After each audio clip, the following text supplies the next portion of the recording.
Mayambu Amazing Bible Prophecy Ministry Taram Nokchari Nasi Marwena Lokot Sagadoba Topic Asidi Ekogi subscribers na Hangakpa Wang Singi Wena Pakumdo and a Pizarage Kamendo Pakum Piba Nungaitabagi Kras Hangadabagi Aina Wena Sermonoina Shamdarake Morena Wahang Ohungi Maram the Equikara Enamnesi Haribo Wang Sing Adudi Ahan Bada Equina Kanawumsta Masipata de Mama Itabe Abraham Aduga Atopa question Moro Ebamana Christian Nataba Hindu Ogera Muslim Ogera Atay Jachinje Mokoi Ishokang the Mission Mokoi Saga Sakadra Haibu Wang Aduni Ahan Bada Equi Ishoda Patana Tokse Sagada Laipe Paishoy Am Tagasare Nakitoganda Ipa Kogi Tazaba is now Sina Hangla Ipo Wang Asigi Maram the Equikara Nagatori Maroina Paishonang Lai Late have Zekaramna Miam the Saki Pigini Kana Haina Hangapo Wang Sing a Sigi Pokum Pijagadori Masidana Boat Nephew I know Hang Kodemotion Nakitawa Shangmana Sing Biduna Angan View Tari Vision Auction to Tawa Shangmana Biduna Atsum Pasana Kanguna Aduga Miam to share to woman by the Ohen View Prahu Christ in the Kurumjari Amen Ahan Baze Han Bakamangelo Kotsage Oza Revelation 19 gi 16 ga Leviticus 19 gi 27-28 se masigi maram da khara explain to biro wana hai koi yengna se ahamada lista loan 19 gi 27-28 masi ekoina ekoi jingmina siko ahamada nakoi gi chuba singi akoi bada sam kakloi dabani nahang na nahaki khadang koi sang manadana thamloi dabani habani Masina Hairibse Maruina Samtamna, Akogi Koki, a koi with the lady of something say, some tena kakanu habi Amaronda, Nattraga Lu Kokunu Habdo, Maduni, Aduga Kadang Koije, when the sang Manadana, Id Matanga Kaaga, Makana, Kaktaba Makaka, Matakalpogumba, Smina, Taubudo Tauganuana, Habidi, Ayamana, Kadangko Pabu Kakanuna, Habigi, Warini, Masikari Gidamak. Ishona Masigi Yatang Pirami no have saying Chi Masimoroina Leviticus Aquena 19 the young Matari Masida Toma Israel Masasina Mokoi Matamduda Israel Matamduda Mokoina Tawutaba Janakanon Karapi Beneva Toma New May Masinataba Adubo Quenchi when a Leviticus Leviticus Nattraga Lisa Lon Hojina Levi Singo Trying Pangi Ohumari the Equaying Minasi Nakoina Lairuba is a lebacta tobugumna, Nakoina Tauroidabani. Aina Nakoibu Puriba Cana lebacta tobugumna, Nakoina Tauroidabani. Nakoina Makoigi wan patapsum Satloidabani, Nakoina Agi wan, Ingadabani Amsum, Agi wan patapsing, Aduda Satnaba, Madungakadabani, Aidi Jehovah Nakoigi Ishoni hai. Masida Trying Pangi, a home marida, Queen High Cano, Egypt Lebakin, the means a Nariba Nitinium do. Like Kurambagu Ogira, San Dress Hetpakipu Ogira, Aduga Sam Kakpagu Ogira, Atuguma Nitinium, Egypt, Amasum Magi Canon Labak, the lady missing, Lai Mutilapa missing Nato River Sanabido, Tawunu Haveneva. Maduing Madam Daneva, Aduga Ishore idea saying by Ishoni, Aduna Aina Have Lu have never. Ishona a saying by me Wevenina, a saying by Mina. Taugadaba, Atopazach, Negitongana, Lainaba Ishonea Pivineva. Adugi Pagan sing a lie Mutilapa, Chatsina, Mokoina, Sam Kapagi, Sanabi Cameron Lerame, Massimakogi lie Muti Kurambaga, Marilene, Morona, Egypta Leba, Egypta Leba, Missing Asina, Makogi Makokto Lukok to E. Aduga Kadanko in a single one cook to a Kaidama, Mokoze, Yamnan. Sengdok having a Kodam show them Mokoja to Obani, Hibase, Masita Weva, Maroina Mokogi progressing mark the Jutaweva. As mine over there, Masikarigno had a Mokoina, Mokogi Lida, Kurumbayi Mo never. As mine Mokoi, Koidonego, Madugidama, Lukopoze, Mokogi, Ashiba Sing Aduga, Mokoina Ashiba mission with Kaikun and Yagi the Muchtoy, Marona Karaguma, Coimitation had inducing Marakana, Masiva, Madame de Lamboyadi. Loin no Pamke, Masang Copa, Taurige, Masika no Mokui Ladi, Kaikuna Neva. Adugumana, Taubagi the Momasita will have never. Adukana night, Amusum Mesopotamia, Ilam sing the Zuhaiba, Sanabisha Lemeva. makoina koi kakpa natraga makoina masaje lu ko khopase masina makoigi ishorda ikai khumnabado ulamheba madugi lai ningbagi thorum amaneba ekoi meitai sing ju hoi tauri khoina sura karan ge tawje sura karan danga lu se henim suraga maru ko khopo taweba aduna makoi lai koramani angang du jaiga tauri neba adugumna singba tawdin ngai gi dam shona habneba aduga Asian Assyrian sing Babylon sing ju hari bje makoi da siguma nitimi mayamje tamnarameba maramdi makoina koi kakthalaga makoina maru kuoga makoje makoji ishorda makoje kathulabani habje adumani kai kumneba makoji bal natraga makoji lai mardukumbaje masida makoje kathulabani shogi mini haina adumani taw aduna makoji omatai nabda ishona ju ishogi dam kathulaba missing kudamna nazarat waita ri samkakpa yade heji samadam sangna kakpa hoi aduna tab missing di makoji leibak ta leiriba topa zatsina tawna da bomongda samkakne samkakpa natra koi kakuje topa jana tawna ri bomongda gi tongana kakne Hebrew sasing Israel sasing ge adobu ishor ka thokaba nazarai oi missing proboin kudamona Prabhu Jesu Krista aduga koina samsan makoji nazarai ne masam kakpa yade ishor ka thokrimne aduna makoji adumaina janabi dugi ona tainabada ishona su udi bane aduga khoi yeng ko Leviticus 19 gi 20 achang paje asiba missing gi damang na khoina na khoi gi hakchang da kakhat khotatpa amata tawbe dabani nasada khudam sing amata yegloi dabani idg hobane sida ju masi gi sanabi che yam lei khoina lai mutila pa jasina masi maroi ne tawi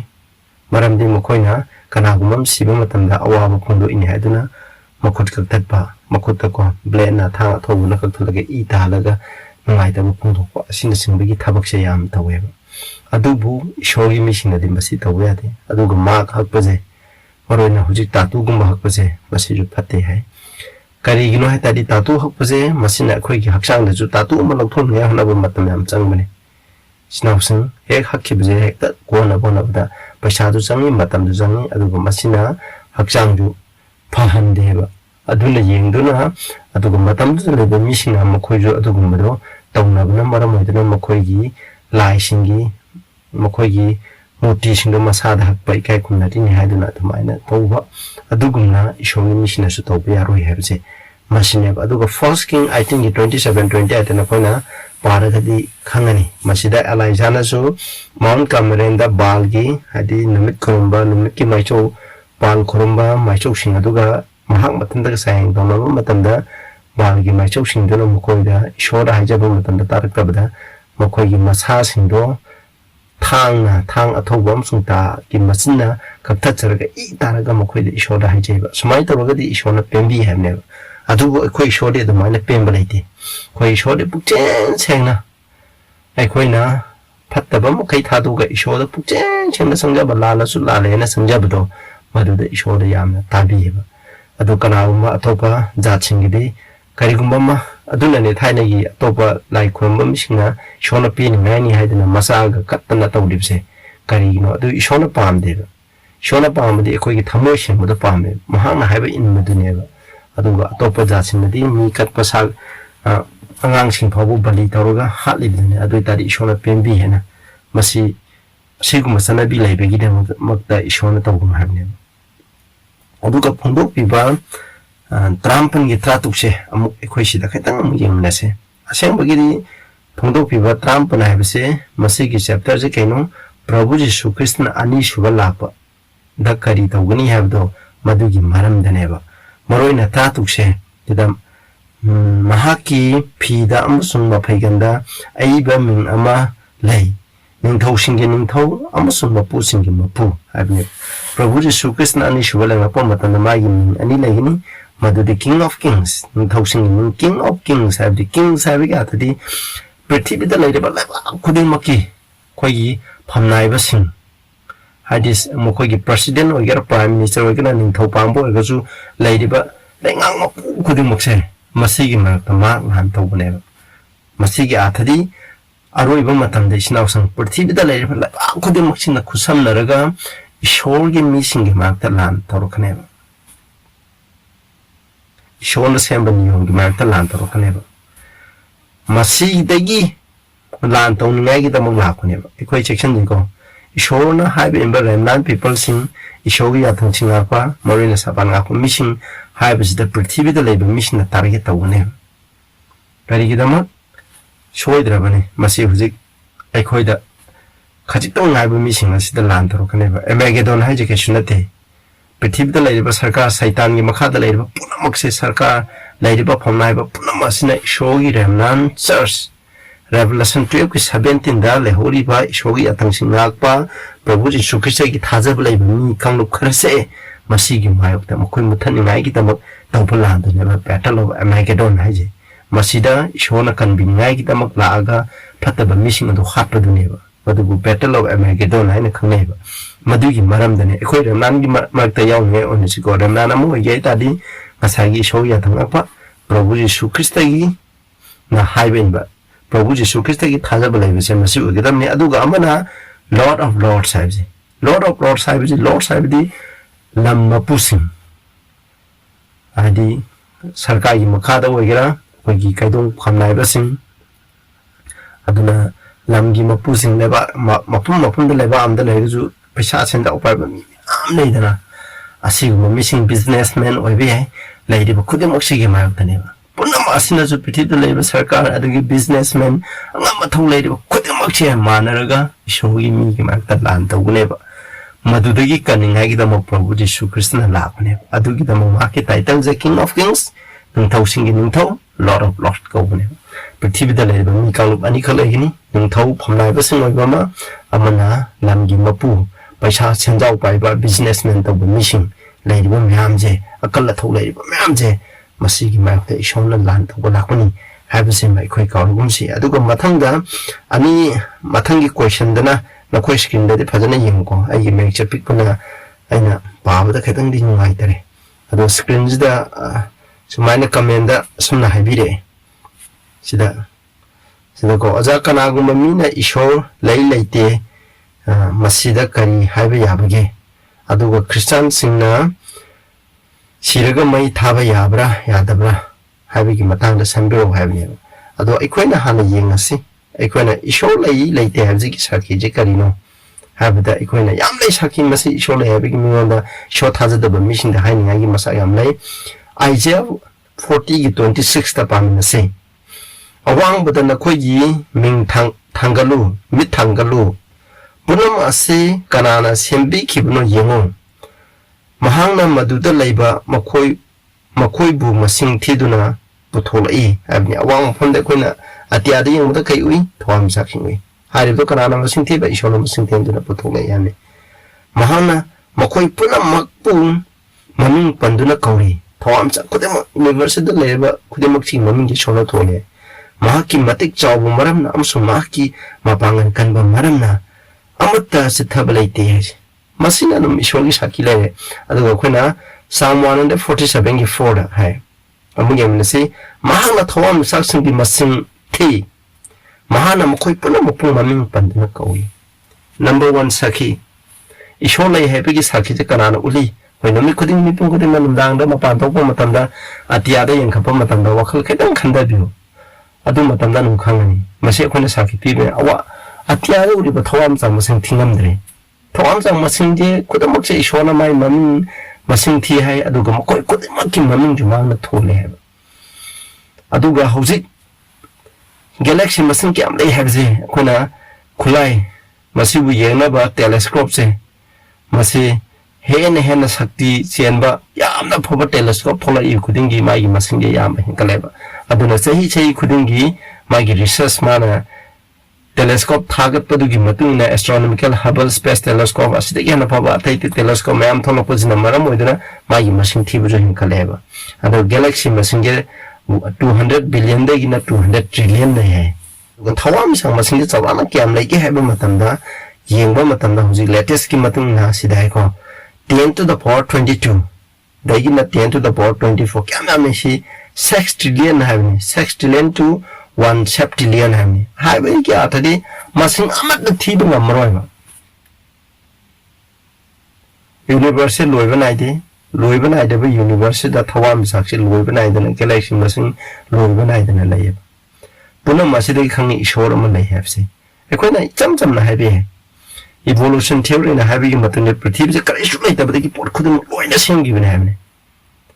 adubu masi proof ira por ma lay raga di ma bu sembi ba ma lay habse khone ira lay ba mobile phone ma lay raga di mobile phone je mathan ta lagte mobile ma phone lay raga di ma bu sembi ba ma lay yum ma lay raga di ma bu sa ba ma lay masi di natural law ne por ma lay raga di ma bu sembi ba ma lay habse ne mathan ta lag por karim da lay te university da aduna di so ngam thom sak se krai de ki lai mathan ta lag na te ba thom sak me am bu sembi ba ishor ma lay habse masi khona sak pi be ani shu ba da bible legi ko yam lay isna sa masi mon da as punga manga su lo na ro adu ten tang ai ha ye bible gi prophecy chu ye punga moi da ba ishor thaja da ba mi phabu christian wa pa gi wari lai bible gi wa thak thopa bible da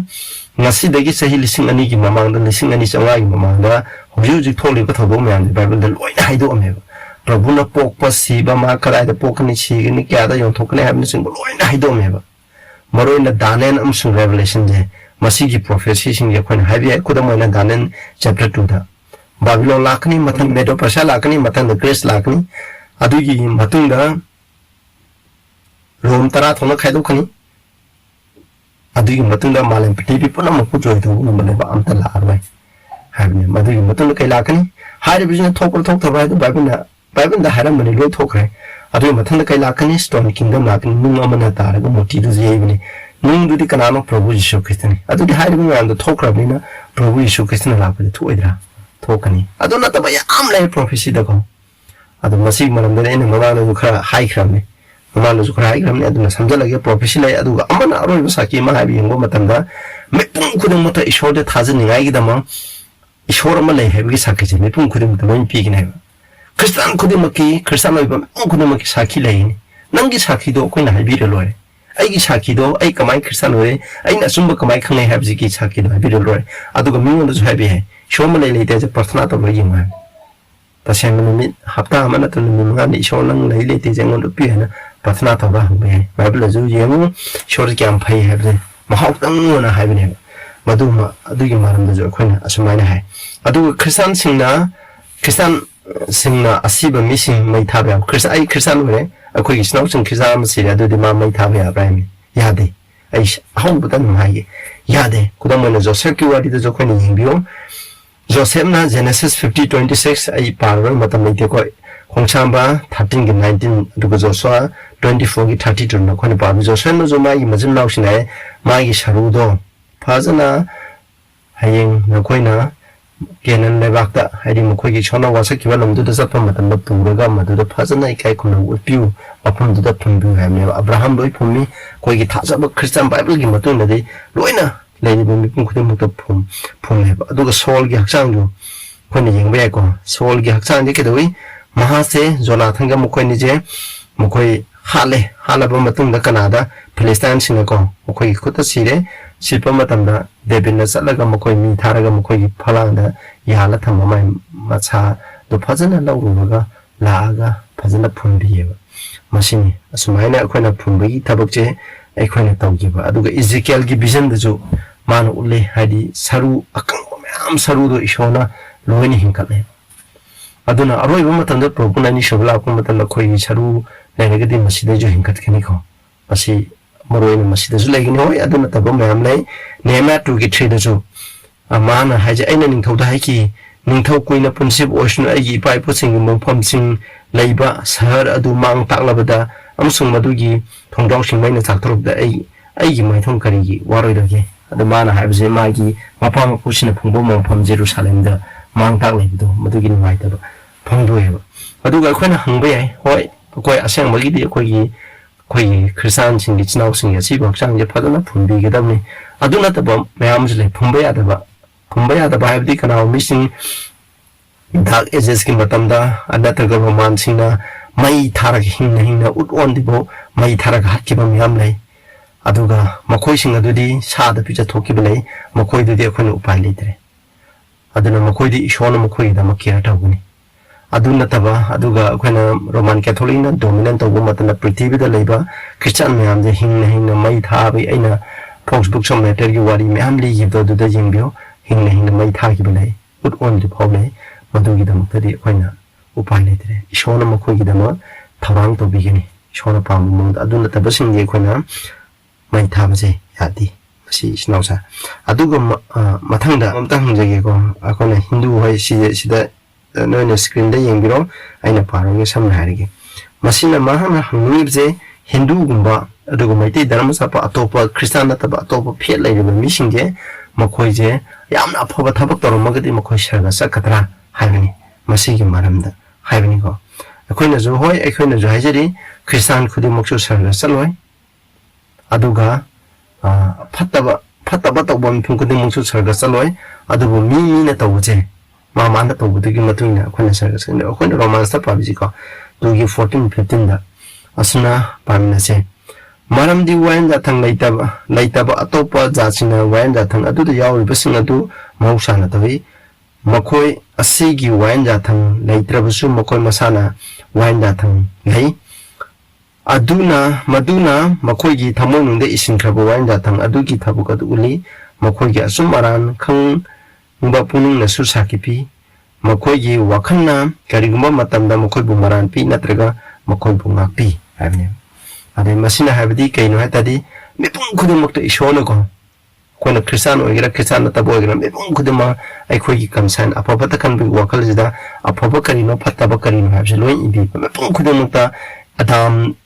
degi shona ifadam semakpani adugi khoi darane khoi gi khudumukta ishor gi wain da tamje hoi direct waina Israel masa sinda tangkaman pi buguna pi do jo ai khoi khudum tami ha pa patte mitumi wala na ba patte habje asina singje khoi da loin mepung khudumukta loina khangal le magi kamsan sen gambi ba aduga Romeo 1 gi 1820 da maram di makhoi gi phattaba aduna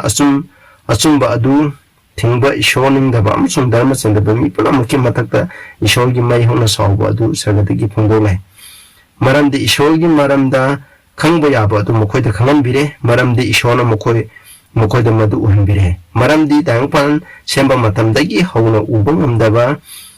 mahaki gun sing adu seng uhan bire mahaki lomba nai da pangal amusung ishol gi oiba gun adu sem khraba posing adu gi mapana Kangbang hamle, maram madana makon nga pipon leite. Habdi ishora male habsi kaina wale akoina masayda jo haigre. Tawa misak lairiba mayam, prakriti da lairiba prakriti gi pasang mayam sina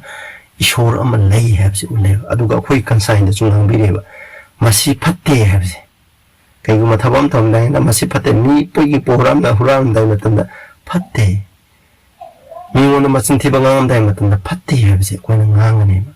aduga ishor ama lei habje mi pung khudema ki thamoi da ngang bi gane ba hai ba ishor ama lei adoi tari ishona mi ha pa phatte asiguma thabak to bu phatte mi tu mi wala na ba phatte oi da bangang ba phatte mi gi mapom marang kalak ba phatte habra sing je monda ishona ma gi pung da ngang bi ba monda khangan bi ba do madugi matungina mi jina sat khadabane ado hai ba adugi matungna monda ishona khangan gi ba adugi matungna satardi mahakche Hindu oigera any Christian Prabhu Jesu Christ gi mingta gi dabu itarju mongonda khangan bibado adugi matung in mahakche sarga da sakne